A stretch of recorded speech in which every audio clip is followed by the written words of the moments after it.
Bom dia, que a graça e a paz seja convosco, queridos e amados irmãos que por certo irão assistir este vídeo.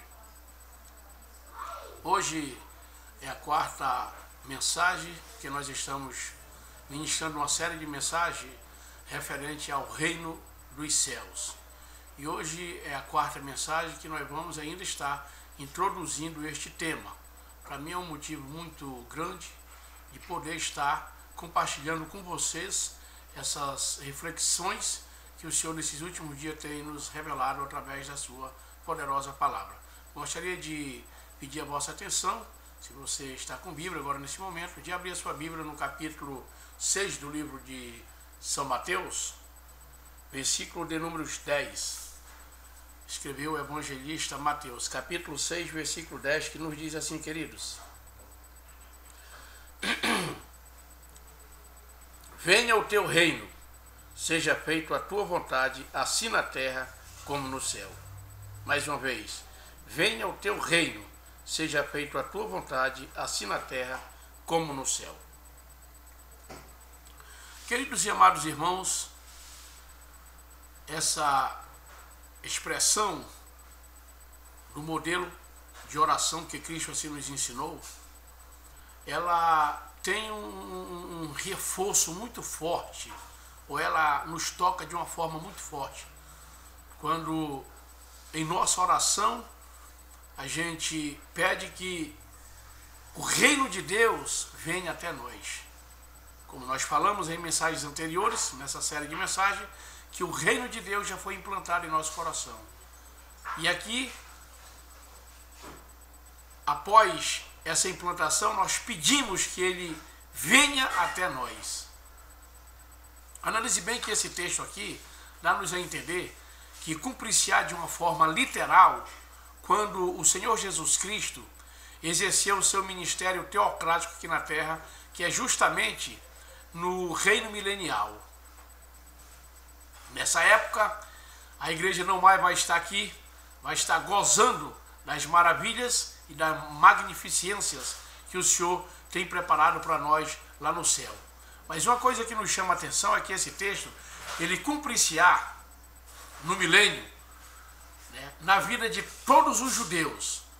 Nós somos muito bem informados que a nação de Israel é o único povo na face da terra que não perde a sua nacionalidade. E nesta época que esse texto, que é justamente o versículo 10 do capítulo 6 de São Mateus, cumprir-se-á na vida de todo israelita.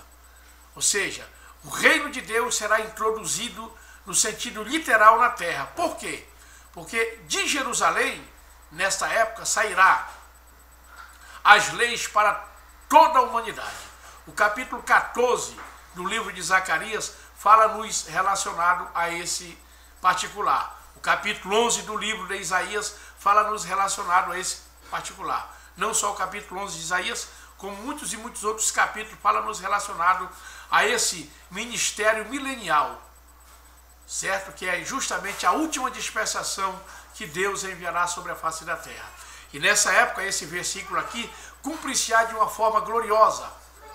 O reino de Deus vai ser introduzido na terra, justamente em Jerusalém, na capital mundial do cristianismo, aonde Cristo exercerá o seu ministério teocrático e de Jerusalém abençoará o mundo inteiro.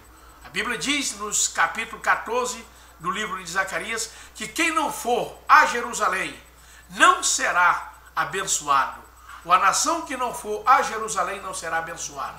Como nós podemos entender? Não é que toda a nação vai estar indo a Jerusalém, mas um representante de cada nação.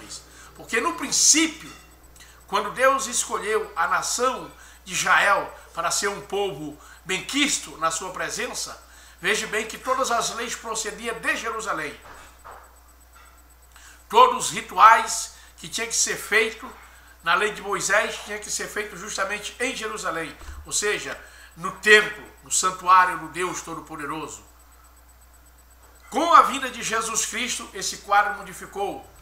Aquele tabernáculo que antes era necessário todos os judeus ir lá para adorar a Deus, não só os judeus, como os gentios que se convertiam ao judaísmo. agora foi transformado com a morte de Cristo, né, no nosso próprio corpo. Certo, queridos? Aquele templo tinha 3 partes, o átrio, o santo lugar e o santíssimo lugar. Hoje pode ser tipificado o átrio, o nosso corpo, o santo lugar, a nossa alma, o santíssimo lugar, o nosso espírito. Certo, queridos? Ou seja, aquele antigo templo foi transformado agora no nosso corpo. Segundo a Bíblia, no capítulo 6 da Epístola de Paulo aos Coríntios, o nosso corpo é o templo do Espírito Santo. Então, quando cumprisse esse versículo 10 do capítulo 6 do livro de Mateus, quando cumprisse, certo? No sentido literal, no reino milenial, todos aqueles princípios do início retornarão. Todas as nações e todo o povo, toda a gente para ser abençoada vai ter que realmente ir em Jerusalém. Por isso que o profeta Isaías disse: buscai o Senhor enquanto se pode achar, invocai-o enquanto está perto. Certo? Então hoje nós invocamos a Deus com a morte de Cristo no Calvário há mais de 2000 anos atrás. Invocamos a Deus, buscamos ao Senhor aqui, nós achamos, nós encontramos Ele. Certo, queridos? No presente momento, nessa época será diferente, para buscar e invocar a Deus somente em Jerusalém. Louvado seja Deus. Então esse versículo aqui cumprir-se-á nessa época no sentido literal, em Jerusalém, quando o Senhor exercerá o seu governo teocrático, no sentido literal, se assentará no trono em Jerusalém, o próprio Jesus Cristo, o Salvador, não mais aquele Cristo sofrido que João vira no Calvário, aquele Cristo que o profeta messiânico Isaías profetizara a respeito dele no capítulo 53 do seu livro, mas ele agora é um Cristo glorificado, sim, é aquele Cristo que João viu na ilha de Patmos, louvado seja Deus, aquela visão, aquele Cristo glorificado, seu cabelo branco como alva-lã, seus olhos como chama de fogo, da sua boca saiu uma espada afiada de 2 gumes, o seu rosto brilhava mais do que o sol na sua maior força, na sua cintura tinha um cinto de ouro puro, os seus pés como um latão reluzente. Esse é o Cristo glorificado, que exercerá o seu ministério teocrático em Jerusalém, ao qual julgará todas as nações, louvado seja Deus. Sim, queridos, e hoje pelo fato de você ter esse Cristo no seu coração, ter essa implantação do reino através do sacrifício de Cristo no Calvário, você tem o privilégio de poder dizer: obrigado, Senhor, obrigado porque eu sou salvo. Então, querido, minha querida, meu amado, minha amada, exerça esse ministério de uma forma gloriosa. Faça isso porque Cristo tem pressa na tua vida, e eu tenho certeza que daqui para frente, após você estar sendo ministrado por essa palavra, o quadro da tua vida modificará, porque tu tem o evangelho do reino, tu tem o reino de Deus no teu coração, e eu tenho certeza que tudo isso modificará na tua vida. Tá certo, querido? Se você ainda não é crente, não é salvo na pessoa de Jesus, eu te admoesto, te advirto, procure uma igreja mais próxima de sua casa e receba ao Senhor Jesus Cristo como teu único e suficiente Salvador da sua alma e da sua vida. Que o Senhor Jesus te abençoe e que a mão do Todo-Poderoso esteja sobre a tua vida e sobre a tua família, no nome de Jesus. Amém.